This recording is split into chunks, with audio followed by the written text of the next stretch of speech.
How's it going, everyone? It has been Lone Vault Wanderer here with a video on Far Cry 5 that I'm actually live streaming while recording. And I promised the people that are in the chat listening to me record this video that I'd shout out. So, Katso, Kiddo, Slevin, who's an imposter, Cyrek, Defuckness, Electric Serial, Galactic Survivor, Joe Cadge, Paladin Warren, Pat Skis, and Wanted12. You all get shoutouts because you're watching me live stream a video, which I've only done once before in the past. Now they're all going crazy in the chat. So let's talk about Far Cry 5. And I'm not really getting into, you know, the gameplay and what I think of it. And also the, I guess, quote-unquote controversy that's been happening with the actual antagonists of the game. What I want to get into is the fact that this game is going to be having a full cooperative campaign. And if you want to check the article that I'm going to be speaking towards, it's going to be linked in the description below. It's a PC Gamer article. And just for the sake of referencing, I'm going to show up their paragraph. I'll speak to it, but please read the full article because it is good. So it says the following. A listing for Far Cry 5 that's popped up on Steam has revealed that it will support two-player co-op action against cult leader Joseph Seed and his siblings, the Heralds. And unlike Far Cry 4, where cooperative play was limited to side quests, Ubisoft said the two-player action in Montana will be available across the entire campaign. And the reason why I wanted to jump onto this particular news topic is because for a while, I've been pushing the fact that we haven't been seeing much, you know, big AAA games that have had full cooperative campaigns. Usually, big AAA games are leading towards multiplayer games, or they're leading towards games that have like small missions you can play with your friends. There's not that many games nowadays where we get full, true campaigns that are cooperative in every sense of the word. And what I mean by that is when you can play a campaign from start to finish with a buddy of yours, whether it's, you know, 2 other people or 3 other people, whatever it is.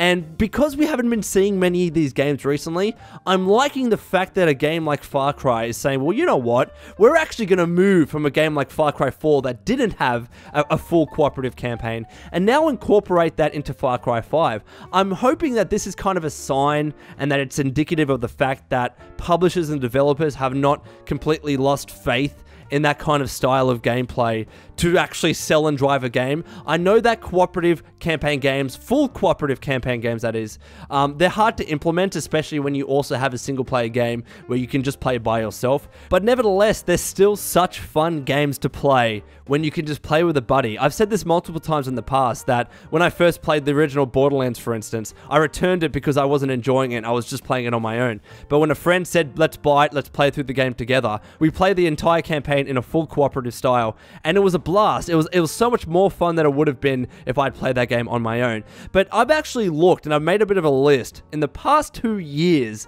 of full co-op campaign games that we've gotten on at least the Xbox One. Usually, you know, when you look at Xbox One, most big AAA games come to that anyways, so I've used that as a point of reference.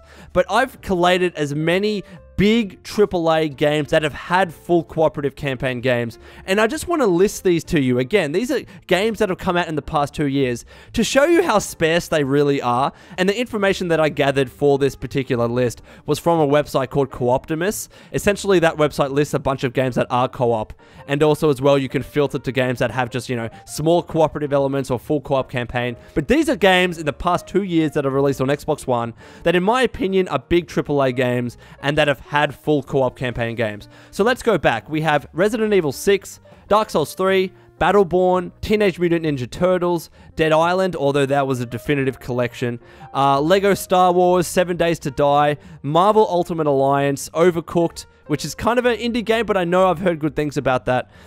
Dead Rising, Forza Horizon, that's a racing game, Warhammer End Times, Gears of War 4, but that was exclusive, Duke Nukem 3D, Skylanders, Farming Simulator, Final Fantasy 15, Halo Wars, The Walking Dead, Sniper Elite 4, For Honor was also co-op campaign, Halo Wars 2, and then you had Shovel Knight, but again an indie game. Ghost Recon Wildlands was full co-op, and also Lego City Undercover. And then for the remainder of the year, all I can really see is Destiny 2, Lego Marvel Super Heroes 2, and Far Cry 5. Now, I'm talking about, that might seem like a lot of games when I list it like that, but I'm talking about over the past 2 years. those are the handful of games that we've gotten that have had full co-op campaigns.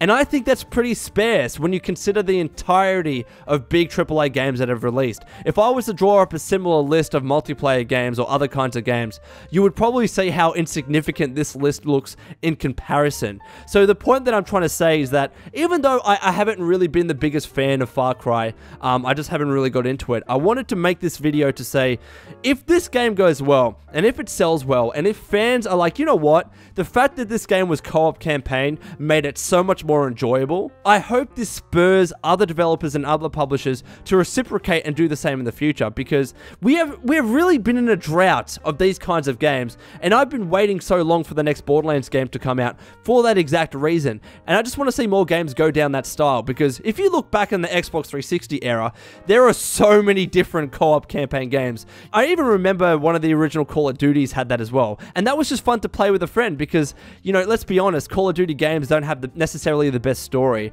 but when you can play it with a friend and just kill a bunch of enemies and play through, it's awesome. It's absolutely awesome. But unfortunately, Call of Duty stopped having co-op campaign modes. From memory, and please correct me if I'm wrong, they had it in Modern Warfare 2, they had it in Black Ops 3, and then not in Advanced Warfare, not in Infinite Warfare. I don't believe they had it in Ghosts either. So Call of Duty is just one example of many in terms of publishers dropping a co-op campaign mode, because it's probably too hard to implement. And I haven't made a similar list of, you know, games in the 360 era that have been co-op and trying to compare those. That would just be too much research for one video. But still, I hope that this is a sign that things will change in the future and that more games with full co-op campaigns will start to come out. But I'd love to hear your thoughts, Wastelanders. Let me know in the comments below. Do you think it's cool that Far Cry 5 is going to be having a full co-op campaign, or are you just going to be playing the game on your own anyways? Apologize for the quick video, but I needed to get something out. Thank you so much for everyone for watching me in the live stream chat. I really appreciate it. And until next time, this has been the Lone Vault Wanderer. Please take care of yourself, and would you kindly keep fighting the good fight.